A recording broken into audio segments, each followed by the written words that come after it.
man. You seek the spell of mastery. You have come too late. My work has already met with you. If that is the truth, then your work must stop.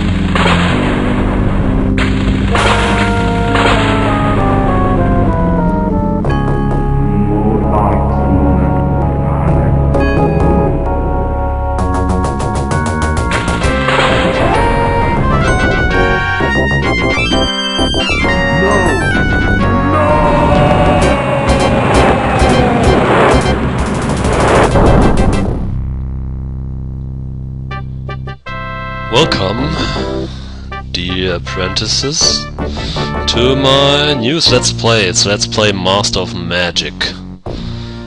Yeah,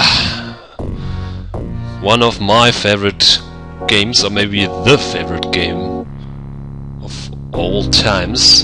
And yeah, it offers all the stuff that I like.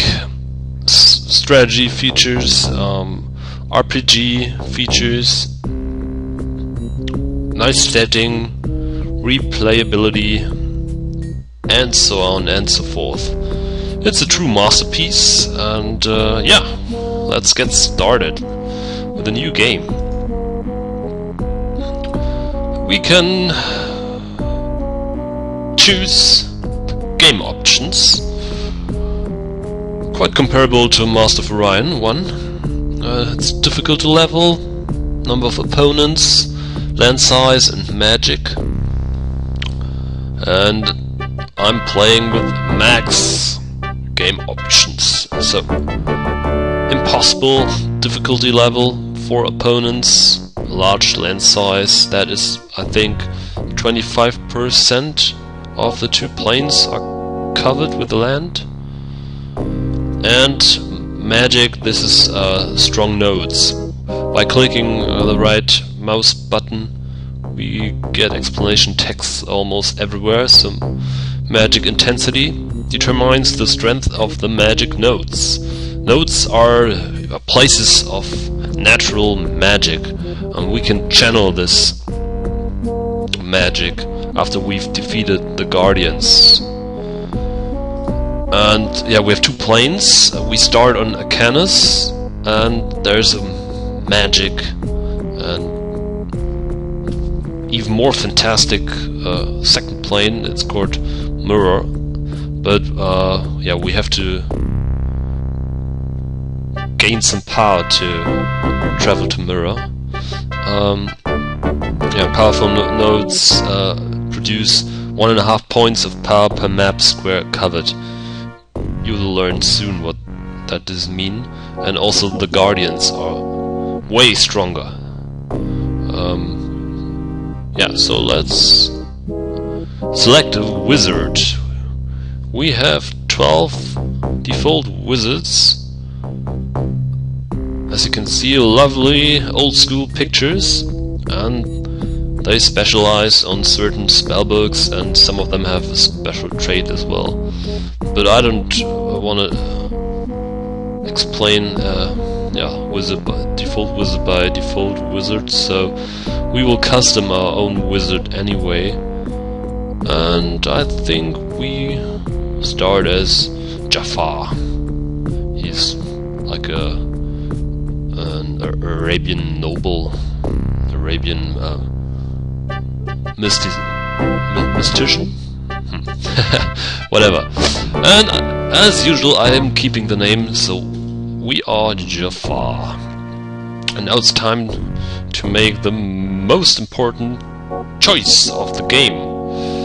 That is which spell domain we want to specialize, and also which traits we will start with. We can find books and traits, yeah, gain additional books and traits later in the game, but yeah, of course this choice is extremely important. So we have 5 different spell domains: life and death. They're of course very hostile or on the opposite side, so it's an exclusive choice. When picking life, we can't select death, and vice versa. And chaos, yeah, a lot of destruction and fire magic, nature, healing, protection, but also some nice special spells and sorcery. This is like meta magic and illusion, water. In a way, the system origins from Magic the Gathering, I suppose, the trading card system. But I haven't played Magic the Gathering intensively, so I may be wrong. Alright, and basically we have 11 picks, and each book we select grants us 4 spells to research. So every domain has max spells of 40, and there are some obscure or arcane, I'm not sure about the correct name, so like this general spells that every wizard can learn. Even if you'd start without a book, you could start without a book, but that would be a really strange attempt. Alright, basically when we have 8 books, we get a discount on casting and researching spells of that domain, and this discount increases when we have 9, 10, 11 books. So 11 book starts are usually the strongest starts, because we have such a huge discount on casting and researching spells. And additionally, if we move on, the spells are categorized in 4 categories: common spells, uncommon spells, rare and very rare. And when we start with 10 or 11 books, or at least when we start with 11 books, we know all the common spells from the very beginning, and we can select 2 uncommon and 1 rare spell. And this is of course where the magic happens. So we are able to start with a few very powerful spells, and they let us steamroll our enemies. So, for instance, when we start with 11 life books, we could select Incarnation, which allows us to summon Taurine the Chosen, the most powerful champion or hero, to our fortress, and we can cast Incarnation over and over again. So basically Taurine won't die and will level up all the time, and he gets unstoppable over the time. Or we could select Invulnerability, which is a buff for friendly units, and the unit is resistant to damage from non-magical attacks, and the first 2 hits sustained by the unit from any attack are ignored.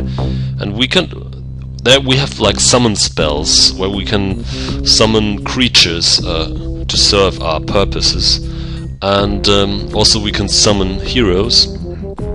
But with this spell we could render a lonely guardian spirit, the weakest life summon,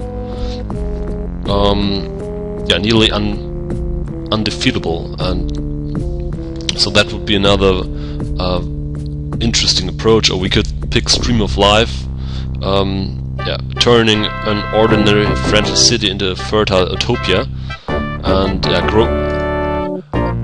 the city is growing like crazy, and so we could grow huge cities. Or if we start with the dead magic, we could select Wrath, summons a group of 4 Wraths and binds them to the will of the wizard. Wraths are non-corporeal, which means they can't be attacked. No, they can walk through walls, they can pass over water, and I think they can't be brought down with a web spell or with web attacks. And they have life stealing, so they are regaining life, because undead creatures are not healing, of course. So when they don't have the ability of life stealing, they will die sooner or later, or die the second time. And yeah, the wrath of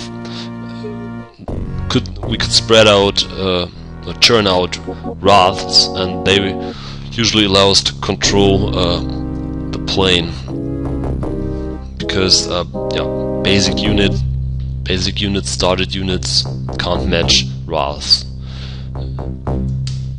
And yeah, for the other magic domains, there are also killer combinations. But we won't do that, because I want to show you the full range of this game. So we will pick a flexible setup, but not the strongest. But I can really advise you to try like an 11-book life or death start to experience the different game feel, because when we're playing live, we have huge prosperous cities and a very strong buffed army, and when playing death, we control hordes of undead. We could even let our cities be guarded by undead guardians, former victims of our attacks. And yeah, we have zombie mastery, so raising all killed enemies as zombies and stuff like that. So it's quite interesting, the difference. But life is usually by far the strongest magic domain. So here's what I'm gonna do. I will start with 2 life books, and I will start with 1 book, Chaos, Nature and Sorcery, allowing us to select the trait Node Mastery. Doubles the magical power obtained from all nodes. The wizard spells are immune to the dispelling power of nodes, because as long as the guardians of a node are not defeated, the node tends to dispel all combat spells. So yeah, the battle against the guardians are pretty tough.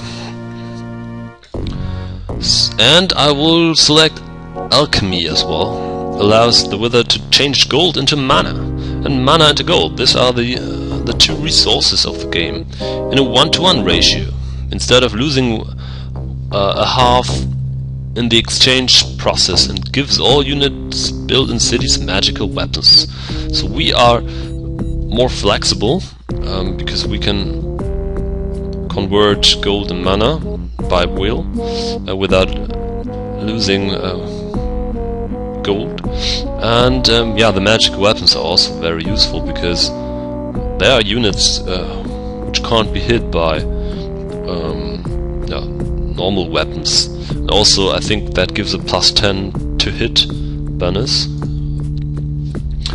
And what do I want else? I think I want to have Archmage as well, but yeah, some of the traits have requirements, and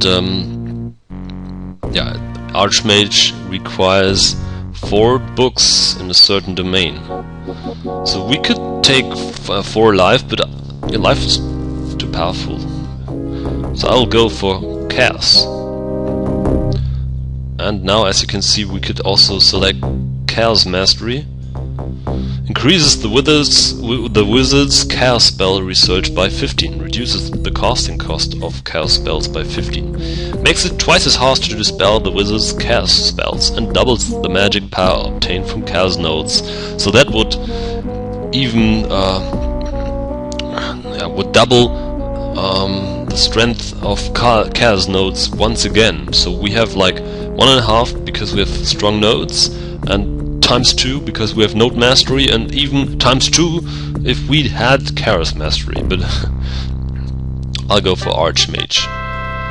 Increases the Wither's skill by 10, casting skill, and makes it twice as hard to dispel any of his spells. Also, there's a 50% bonus to all mana spent on increasing skill. Alright, so this is like, we could also select 4 sorcery books, but this is like it's tougher to go for chaos usually, and yeah, I want to show you some things you may not know about the game so far. Alright, so let's move on. And yeah, from 2 books on we receive book number -1 starting spell, so 1 common spell for life and 3 for chaos. And this is a tough choice because all common spells are great, basically. All life common spells. Healing heals up to 5 hits of damage. Instant combat. Usually units heal over the turns, but this can be a lifesaver, especially for heroes or other highly valuable units. Heroism. An entire unit becomes elite. Elite. Yeah, we have like experience. No steps. Well, units gain ranks. Yeah, I think it's ranks. Units gain experience by fighting, and also 1 per turn, and they can level up and yeah, become stronger. And this could be a huge jump because we can cast that on heroes as well, and on high-end normal units, but not on, as you can see, only on normal units, not on summoned creatures. So this would be very nice. I hope we'll learn healing and heroism in the near future. But let's start with Just Cause. Increases the fame of the casting with it by 10 in addition to any other bonuses as long as the spell is in effect. Yeah, that's nice, but it's more important that it reduces unrest in our cities by 1. And rebels, so unrest means rebels, and rebels are just consuming food and not adding to production or paying taxes. So this is like a nice economic boost from the very beginning. So I'm planning to found or attack a lot of found new colonies or attack a lot of neutral cities or enemy cities. So this could be very valuable for us. And let's start with Just Cause. And 3 common spells in the realm of chaos. So I think we will go with the 2 summons. Hellhounds. Summons and binds a wild pack of fire-breathing hellhounds to the will of the wizard. This is, they are a little bit overpowered, as you'll see soon, because they allow us to surrender weakly defended cities from the very beginning. And but we need, this is like our power card. And we need one power card because our enemies receive huge bonuses and they are outproducing and out-researching us. So this is, if we didn't have 1 power card, we'd be lost, or it would be like extremely tough because we're playing on impossible, right? And fire elementals. This is a combat summon spell. Could be handy when our scouts discover a place we want to attack and we don't have time to bring a bigger army. a bigger army, excuse me. So, and the third choice, I'm not sure. Eldritch Weapon is nice. This gives us plus 10 to hit, and it's, yeah, this is adding up, like with the Alchemy, and there is also Holy Weapon in the life domain, and so this is a very decent spell, yeah, like a unit buff. Alright, and let's choose our starting race. There are special races on Mirren races, which we can't select because we're not starting on Mirren. We could have chosen Miranian as a trait, but that costs 3 picks, and then we would start on Mirror. And usually only one enemy wizard starts on Mirror, so. But I want to play a normal game, so let's see. Barbarians, fast growing and strong melee units, but lacking high-end buildings and high-end units. Gnolls, yeah, they're also strong melee units, but growing slow and have only one decent unit. Halflings, they're pretty dangerous race because they have slingers, and slingers are one of the most deadly long-range units in this game. And additionally, halfling farmers produce more food than the others. Highmen, they are like good all-rounders, able to build almost everything, so they have nice high-end buildings and high-end units, and of course they have paladins, one of the strongest melee unit. Clacon, they're crap. They suck, like, I don't know. This is like special challenge maybe, because they grew slow, they have no high-end building, and they have crap units apart from Stag Beetle, I think, yeah. The only good is they don't rebel as fast as the others, but they hate all the other races as well, so usually I raise every Clacon city. Lizardman, growing fast, can move on water, which could be a nice plus depending on the map. Nomad, yeah, they receive a trait bonus, growing slowly, and they're also nice all-rounders, but they lack like a super strong high-end unit, as the Highmen have. And Orcs, they can build everything, but also lagging a very strong high-end unit. And I missed out the High Elves. High Elves, they produce 1.5 mana point per population, but they grow very slow.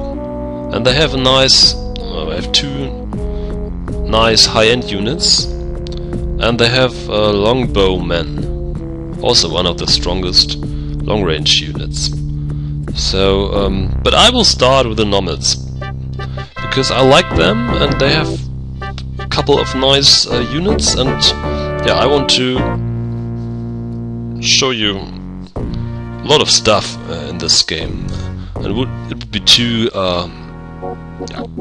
standard. There are a lot of let's plays where the guys go with halflings or highmen. So let's start it as Nomad. And I'll take red to have a good overview, because I don't know, green and yellow, purple and sky blue or light blue are sometimes hard to distinguish, at least for a person like me. I'm not colorblind, but have like a red weakness. So let's go for red.